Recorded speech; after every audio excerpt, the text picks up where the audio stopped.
mungkin tadi udah nyawer dengan pertanyaan Brighton, bogey tim yang bisa dikalahkan oleh Manchester United. Aldi akan menuju ke board untuk bercerita tentang bagaimana luar biasanya Matheus Cunha yang memang hatinya untuk Manchester United sepertinya dengan gol luar biasa, gol pertamanya untuk United yang benar-benar membuat mata kita terpesona karena ini adalah pergerakan luar biasa dengan dia akhirnya bisa memberikan finishing yang spektakuler.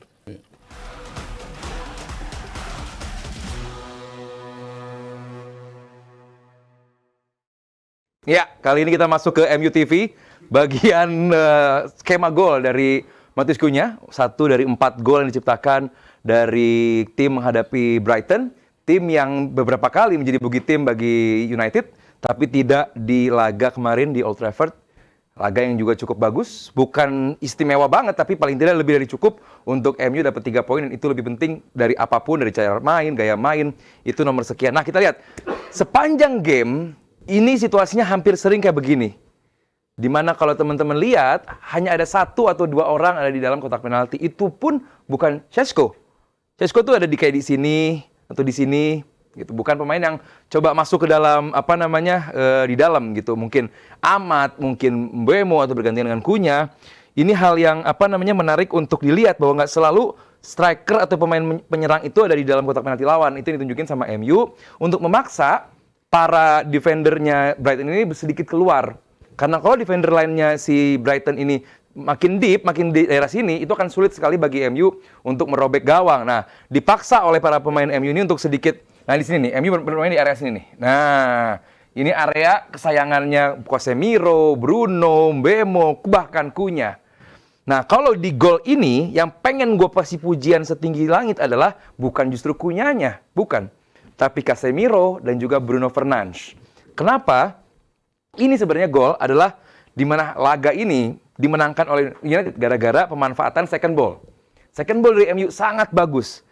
Kalau teman-teman ingat, di laga kali ini tuh ada sundulan dari back-nya Brighton, diterima oleh Bruno Fernandes, dan Bruno Fernandes bisa dalam hitungan sepersekian second melihat ada Casemiro di sini nih. Nah, di sini umpan ke sini Casemiro, dan Casemiro nahan bola, dan entah kenapa gimana caranya bisa ngasih operan di antara 2 pemain ini nih kepada Cunha. Itu yang membuat gue, wih keren. Bruno dan juga Casemiro world class performance-nya emang di momen itu luar biasa. Bruno receive bola dalam waktu cepat dan memberikan umpan yang sangat enak kepada Casemiro, dan ada sebuah cushion pass. Cushion pass itu adalah passing yang membuat yang menerimanya nggak butuh kontrol apapun, bisa langsung sikat. Nah, itu cushion pass dari Casemiro ke sini, dan Cunha memberikan gol ke ujung kanan bawah dari gawang Brighton. Jadi buat gue, ini momen yang luar biasa, dan ini hampir 90 menit kejadian kayak begini, bahwa pemain MU hampir jarang ada di kotak penalti, memaksa Brighton untuk lebih keluar, dan Casemiro dan juga Bruno Fernandes, buat gue itu laga yang sangat luar biasa. Nggak aneh kalau Bruno dianggap ngegendong tim, karena emang mempunyai kebebasan untuk membuat penyerangan lebih bagus. Dan pesan gue untuk fans MU dan juga Arsenal, non-fans MU dan juga Arsenal, there's nothing lasts forever in anything, especially in football. So while it lasts, enjoy. MU lagi bagus, enjoy. Arsenal lagi di puncak klasemen, enjoy. Buat fans yang bukan MU atau Arsenal, sabar. Lu mau ngomong apa, fans Arsenal dan fans MU nggak akan dengerin. Mereka lagi happy. Oke, kita lanjut ke pembahasan yuk.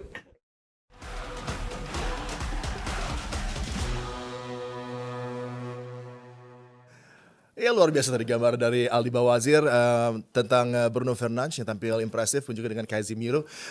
Ini tidak lepas dari tweak Sabtu yang dilakukan oleh Ruben Amorim, di mana akhirnya dia menemukan formula terbaiknya di situ dengan menaikkan Luke Shaw ketika tidak memegang kendali bola, ada di lapangan tengah mendekat dengan Casemiro dan juga Bruno Fernandes, dan bagaimana komitmen dari 2 pemain yang sangat eksplosif, Bryan Mbeumo dan juga Matheus Cunha, untuk bisa track back menjadi 2 covering wingbacks. Ini adalah 2 tweak yang membuat sekarang United dalam posisi yang begitu luar biasa nyaman, memberikan juga kenyamanan bagi para defender yang tadinya sedang tidak dalam form terbaiknya, tapi sekarang Matthijs de Ligt pun juga Yoro atau Harry Maguire kalau main begitu nyaman dengan adanya perubahan ini di lapangan tengah dari Manchester United. Iya, ini kan gue ngomong ini dari awal musim sebetulnya kan, gue udah bicara identiti mereka udah jelas banget mau seperti apa gitu. Si Amorim mau timnya kayak apa. Cuman kan gue bilang, ini nggak klop nih sama hasilnya.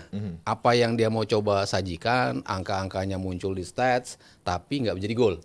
Sampai mereka bisa menemukan betul-betul ritmenya mau jadi seperti apa, positioningnya seperti apa, terutama kengototannya itu kan yang kita lihat di 3 kemenangan beruntun ini adalah kengototan mereka, winning the first ball, winning the second ball, semuanya mereka tampil dengan gaya di mana mereka harus bisa memenangi duel-duel, bisa melakukan press selama 90 menit, dan itu yang akhirnya bisa ngelihat kayak orang kan semua udah berpikir bahwa Bruno turun, Casemiro udah nggak kuat lari, Shaw bukan pada posisinya. Asalkan mereka akhirnya bisa mengetahui fungsi masing-masing di posisinya, ternyata yang paling penting adalah ya posisi tadi Adi bilang, di mana Shaw akhirnya jadi kayak midfielder juga ke tengah gitu kan. Lu kalau ngelihat defendernya kayak cuma 2 kan di belakang kan, cuma si Yoro sama si De Ligt gitu di belakang. Sementara Shaw berapa kali justru ada di depan mereka gitu. Itu yang ngebuat kestabilan di lini tengah itu terjadi gitu. Si Bruno nggak terlalu turun ke bawah jemput bola. Casemiro coverage area-nya nggak seluas biasanya. Dan itu kan yang tadinya mungkin dimau sama Amorim tapi belum bisa diimplement sama para pemainnya gitu. Lalu bola-bola jauh ke depan, itu kan udah dilakuin terus sepanjang musim. Tapi kena tiang, kena mistar, di tepi skipper. Tinggal masalah accuracy lo dalam tembakannya. Accuracy-nya mereka udah dapet nih. Kuna udah dapet, Mbeumo berapa kali dapet juga accuracy-nya. Selama mereka bisa maintain ini, gaya bermain yang sama, determinasi yang sama dalam coverage area, ya gue rasa mereka akan terus mendapatkan hasil-hasil positif gitu. Memang lini belakangnya masih ada PR, terutama ketika mereka ke counter, kadang-kadang tuh masih ada lubang-lubang lah yang terlihat. Dalam defending the corner juga masih menjadi masalah. Defending the setup juga masih ada masalah juga bagi United, tapi pelan-pelan mereka akan perbaiki itu. Salah satunya dengan Shaw udah mulai kelihatan berapa kali mereka bisa menyaring serangan-serangan lawan, itu kan terlihat ada perbedaan dari quality permainan dari pemain-pemain itu sendiri. Jadi ya gue ngelihat yang gue yakin sama Amorim, ya akhirnya memang Amorim udah tahu mau ngemain kayak apa. Sekarang pemainnya udah tahu harus bermain seperti apa dan mereka bisa implement apa yang dimau sama Amorim. Itu aja sih yang penting buat fans United. Iya, kepercayaan kepada Amorim, sabar juga menjadi kata kunci, dan bagaimana signings yang dilakukan sekarang sudah mulai membuktikan diri mereka masing-masing. Matheus Cunha luar biasa, dan juga Bryan Mbeumo yang tampil sensasional, tapi tentunya di hadapan Manchester United juga ada Piala Afrika. Bryan Mbeumo akan berlaga untuk Kamerun, ini juga bisa menjadi masalah karena perannya sangat signifikan untuk warna tekanan dan bagaimana dia set the tone sejak awal laga. Casing point di laga menghadapi Liverpool gitu kan. Betapa positif dan punya eye for goal yang luar biasa. Pemain-pemain seperti Cunha dan Mbeumo tentunya tak tergantikan. Kalau satu di antara dua ini hilang, ini juga akan ada impact buat penampilan Manchester United yang akan berlaga dengan menghadapi Forest di laga berikutnya. Iya, itu tentunya harus segera diantisipasi ya. Apalagi Ahmad harusnya juga ya. Ahmad Diallo juga ya, ya. Itu Ahmad bakal juga. dari sisi Kanan. right side itu bakal tumpul banget tuh sebenarnya kalau nggak ada 2 pemain itu. Jadi sesuatu yang harus bisa dapat kompensasinya dengan cara mengharapkan ya ujung tombak lu bisa menjadi sumber gol juga gitu. Karena Sesko sampai sejauh ini juga masih agak kesulitan juga lah ya sebenarnya ya. Dia ketolong sama 2 pemain itu, Mbeumo dan juga Cunha. Karena menurut gue 2 pemain ini emang secara signing pemain yang paling tepat untuk dikejar sama MU. Karena gue di awal musim bilang ini pemain yang ngingetin gue sama bursa transfer ala-ala musim Fergie banget lah. Ke sesama tim Premier League, tim yang udah proven, dan itu langsung nyetel. Jadi menurut gue Mbeumo itu kalau sampai nggak ada harus segera dicari solusinya. Dan kalau Cunha ini pemain yang akhirnya ngegolin juga bagi MU, dan golnya cara Cunha banget lah sebenarnya. Mungkin ini cara MU datengin dia karena pengen nyari ini. Ini udah jadi gol ke-7 dia dari musim lalu dari luar kotak penalti, dan itu emang kekuatan dari MU. Dan struktur of the ball ya sebenarnya yang gue suka dari MU sekarang ya dalam beberapa pekan terakhir. Tadi kalau Bang Aldi bilang kenapa Sesko nggak ada di kotak penalti, ya itu karena faktor kebantu mereka bisa menang bola di area sepertiga lawan gitu. Itu sesuatu yang tadinya gampang dieliminasi sama lawan, tapi 3 pekan terakhir itu sesuatu yang berubah bagi MU dan bisa dapat reward berkat ada pemain yang berani nembak macam Cunha ini. Iya, dan menang itu sangat menularkan hal yang positif buat tim.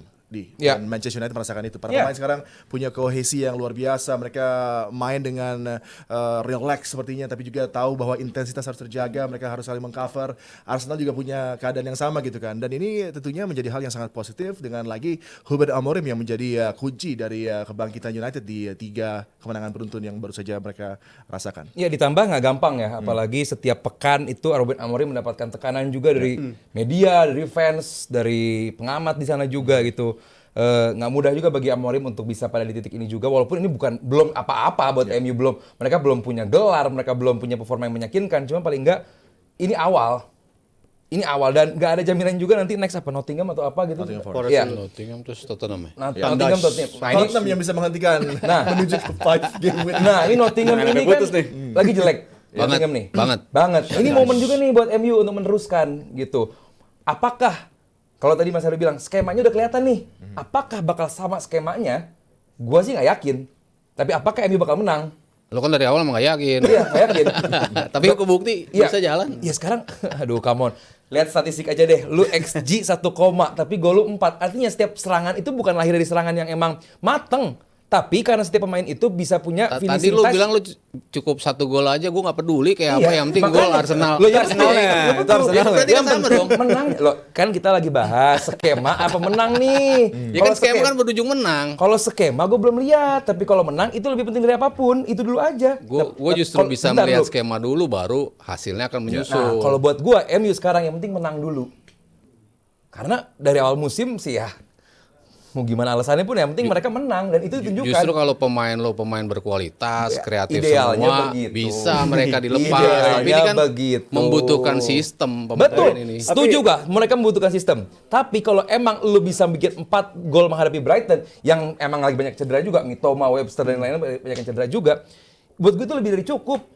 Tapi Next biasanya time juga menghadapi ini ya. Nottingham, gue sih yakin mereka bakal menang juga. Apakah mainnya dengan skema yang sama? Nggak yakin juga. Skema mungkin menyusul lah, tapi secara Nah. level individu itu pemain udah pada meningkat semua dibandingkan dengan awal musim. Dan yang paling gue suka adalah tadi kalau dibahas XG, sebenarnya laga-laga biasa MU bisa ngasilin XG lebih tinggi dari ini, karena sejauh ini mereka hanya di bawah City ya dalam urusan penciptaan expected goals gitu. Jadi segi Dan penciptaan Crystal peluang, yes, Palace juga shot on target paling banyak juga kan di Premier League juga. Jadi MU sebenarnya penciptaan peluang udah aman banget sebenarnya mereka. Tapi struktur of the ball-nya itu kan kayak kita contoh game lawan Brentford itu kan jadi lumbung gol banget. Serangan balik kena. Tapi gua rasa sekarang dengan MU menang lawan Brentford.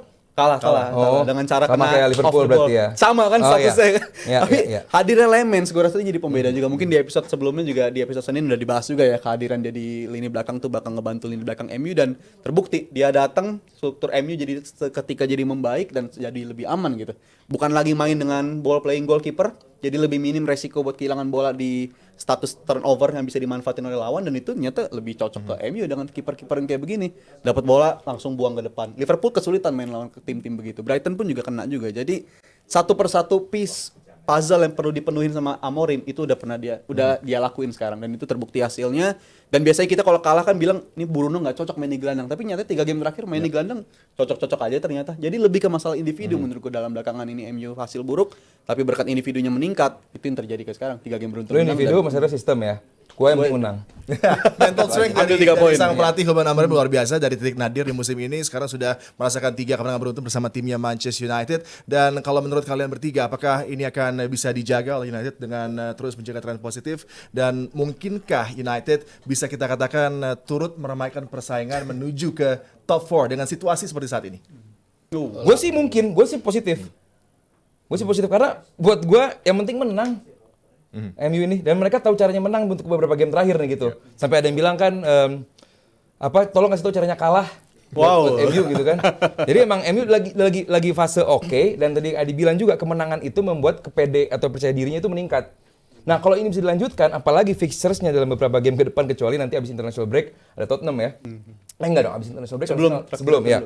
Jadi ya gua harap bisa sih. 2 game ke depan dulu aja deh. Nggak usah bahas sampai akhir musim ya. Karena nanti kan di Januari ada Mbemo yang absen, terus juga Ahmad Diallo, terus juga yang dari Mazraoui. Jadi ya kita lihat lagi lah. Tapi terlalu cepat kalau untuk akhir musim. Terlalu cepat dan gua rasa belakangan yang paling mengkilat juga kan juga Casemiro ya. Tapi kalau kita berkaca dari beberapa musim terakhir, ya MU di bursa transfer kemarin aja dikaitkan dengan Baleba. Artinya dari segi kepercayaan kepada Casemiro itu sebenarnya juga nggak tinggi-tinggi banget gitu. Jadi gue bilang dalam at some point di musim ini Casemiro bakal kumat lagi lah. Penyakitnya untuk gampang hilang bola, gampang nggak terlalu ciamik dalam membaca reading the game itu bakal terjadi. Tapi lagi meningkat performa Casemiro sekarang. Tapi udah sering banget begini maksud gue Iya, gitu. cuman buat gua Casemiro emang di awal musim memang kelihatan shaky, berkarat. Cuman dalam 2-3 game terakhir gua lihat Casemiro menjadi kembali Kayak game pemain ini yang- nih, contoh kayak di game game Brighton Brighton, gua akuin justru bagus. Yang penting buat United mereka udah nggak 1 langkah maju, 3 langkah mundur. Sekarang udah bisa 3 langkah ke depan nih. Nah. Itu something yang nggak common buat United, but they can do it. Berarti menurut gua ini tim bisa maintain itu, bisa maintain yang tadinya gue pikir mereka berbicara di 6 besar. ada kemungkinan mereka naik berebut di posisi 4 dan yang penting mereka nggak main di Eropa kan. Iya. Itulah yang membuat mereka semakin besar peluangnya. Dan di awal musim juga gue bilang kan yang menjadi goal getter bagi MU adalah Cunha dan juga Mbeumo. Waktu Mas Ari bilang sebenarnya Sesko, gue bilang Mbeumo dan terbukti mereka berdua memang menjadi pemain yang beberapa game terakhir kemarin Mbeumo sekarang punya apa ya, bahkan Mbeumo semalam golnya juga bagus. Asis dari Heaven ya, dari Arsenal itu kan, dari Arsenal. Itu juga gila dan saat Sesko nggak bikin gol pun jadi nampak nggak apa-apa. Iya. Karena lu punya Mbeumo dan Cunha yang sama berbahaya di depan. Tapi Oke. sampai buruk lah ya. Sampai buruk kemarin itu ya. Masuk Dorgu tuh belakangan kalau masuk Dorgu nggak aman lah ini rasanya. Yang penting menang Menang. dulu. Buruk mulu Rizal. Dorgu Substitution memberikan ya. free kick ya buat Brighton yang berujung dengan gol bagi that Bagus, guy. sudah bagus, Dari MU. bawah. Tapi kemudian buat para penggemar Manchester United, seperti yang dikatakan oleh Aldi, ini ya saat yang harus dinikmati, ada kebangkitan yang mulai tersaji dan penampilan yang semakin baik dari tim asuhan Ruben Amorim, dan kita akan menuju ke saweran lagi. Oke, selanjutnya ada Gyökeres sebesar Rp25.000. Ini musim lalu Bang Aldi bilang ke fans Liverpool booking tiket. Sekarang dia bilang, Bang Aldi jangan lupa booking tiket ke London title bulan parade. Mei untuk selebrasi parade Arsenal. Januari kita bikin visa. Mantap, mainkan. Selanjutnya ada Andi sebesar Rp30.000. Thank Malam you. JMTV, Mas Aryo, ada nggak peluang tim-tim Italia juara UCL di musim ini? Nggak ada. Udah singkat, udah jelas jawabannya. Selanjutnya dari Tio sebesar Rp25.000. Dipatahin langsung sama Mas Aryo soalnya. Ini soalnya buat Mas Aryo lagi nih. Mas Aryo, musim lalu Arne dan juga Hansi Flick ganas. Benar. Musim sekarang malah keduanya kayak miskin taktik. Kenapa ya kira-kira? Pemain. Kalau Cedera Barca ya. sebenarnya gue bilang dua-duanya overachieve di musim lalu dengan materi yang banyak pemain mudanya, materi yang sama untuk Liverpool, mereka overachieve menurut gue. Jadi sekarang justru realitinya tuh seperti sekarang, ketika materi lo tipis dalam hal ini Barcelona, lo mengubah rotasinya tuh agak sulit gitu.